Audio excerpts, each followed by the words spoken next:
they'll regulate their salaries, that they will become even more invasive. They become lackeys of the government. Certainly. I don't know. That's what they sound like. But here's another irony of the whole thing is that if with the government getting that involved and bailing them out, well, if I'm over in Japan, I just see that as a straight subsidy. And so that to me triggers a trade war.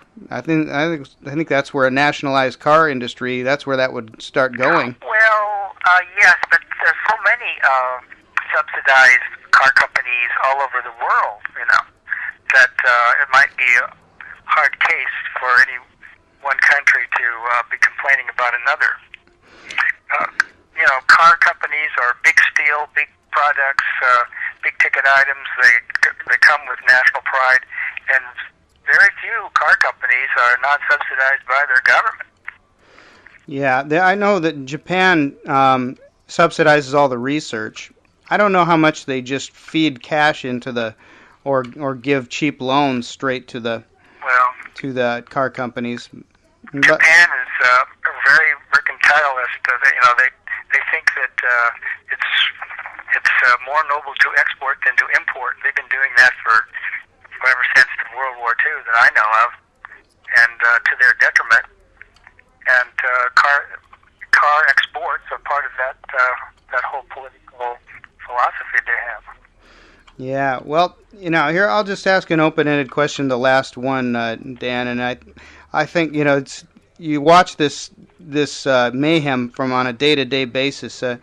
As regards to the automotive industry, what's your kind of big picture assessment of what's going on with it, and where is there any hope? Is there any silver lining? In it seems like they're ramrodding all this through just by fiat, and is there any hope to resist it? I think there is one bright spot, and that is that there's a movement now of certain corporations, including I don't remember which of the car companies, maybe it was Ford, trying to get out from under the bailout money, raise private capital and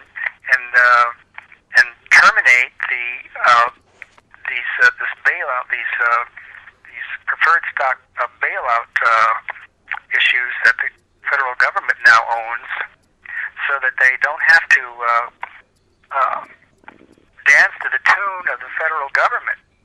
And so I think that at least Ford and perhaps some other, and also some banks are wising up to the idea that they're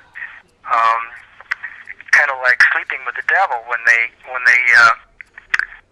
get in bed with the government there, and the government is the 800-pound gorilla calling the tune.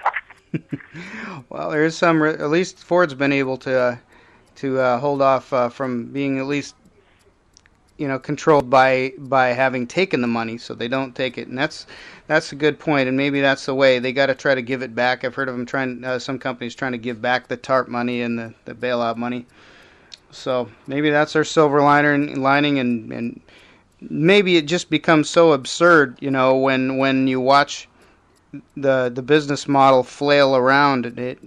Maybe that will trigger some political backlash. That's all I'm hoping for next year.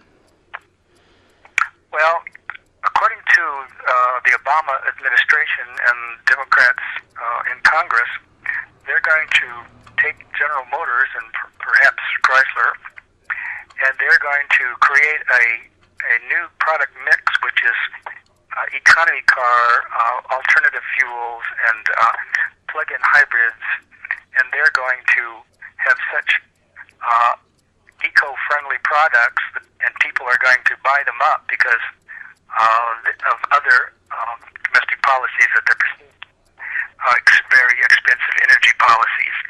And so they're going to save General Motors, they're going to save the environment, they're going to save the country, they're going to create all these jobs. They have big plans. And how do you and I know that all these plans are going to end badly? It's because, very simply, you cannot centrally plan an economy, and you cannot run industry from government. It's never worked in the past, and it's not likely to work now. I would give their chances of success is approximately zero.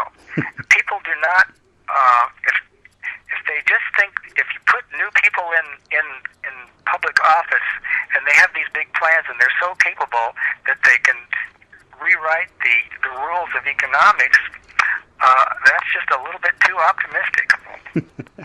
Yeah, and the more they do, then the worse they disrupt and create discontinuities and make investors back off. Well, the reason it doesn't work is because everything government does is done by force. That's what government is. That's what government does, is things by force. If you do things by force, you're causing people to do things against their will, and they react to that by doing things that you hadn't anticipated. So there's always the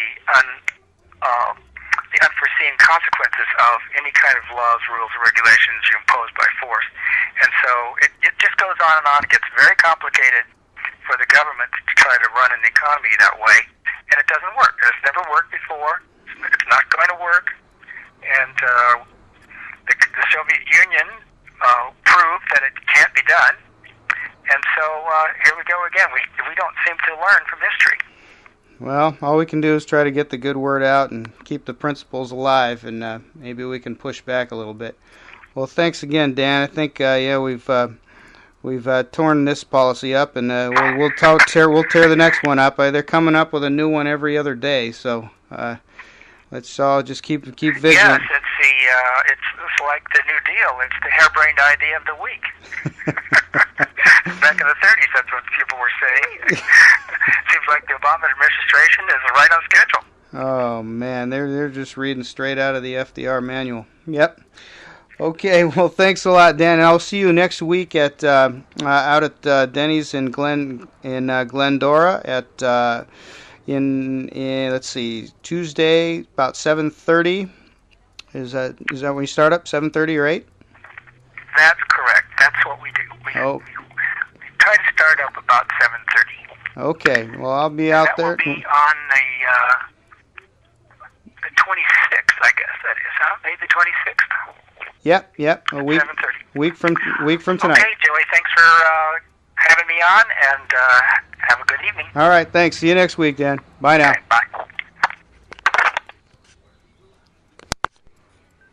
Save recording.